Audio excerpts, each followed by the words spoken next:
Yığışıb ildə bir dəfə bir ay boyu öz başlarına döyürlər, kaş ki o an Kərbəlada olaydım deyirlər, ağlayırlar, amma öz yaşadıkları dünyada zülmün, zülmkarın yanında yer alırlar, özləri kimi gənc uşaqların öldürülməsinə bəraət qazandırırlar. Demək ki, sən o vaxt orada olsan, Yezidin ordusunda qılıncı oynadırdın. Minlərlə gənci başından güllələyən bir sistemin başındakı vəhşiyə biyyət eləyirlər.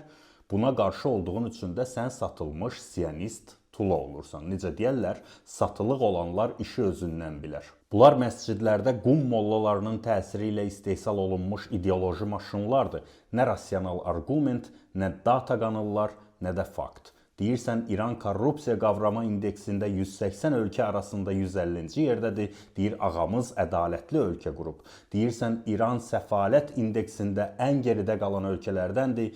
Deyir, mən 8 il əvvəl Ərdəbildə 1 manata 12 lülə kabab yemişəm.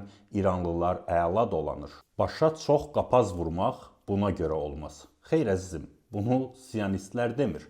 Biz İslamın, dinin əsl üzünü elə bu coğrafiyanın yetişdirdiyi ən böyük mütəfəkkirlərdən olan Mirzə Fətəli Axundovdan öyrənmişik. Bəli, bu təkcə park adı deyil.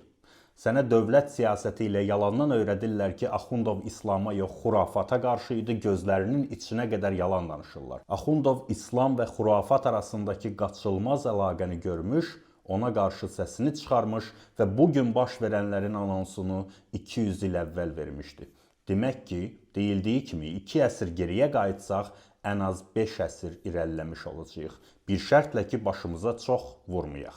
Qapazaltı böyüyən onlarla nəsil öz uşaqlarını da qapazaltı böyüyərək kölələr yetişdirdi və indi bu kölələrə izah eləmək olmur ki, zülmün yanında durmaq olmaz. Həmin güc kim olur olsun.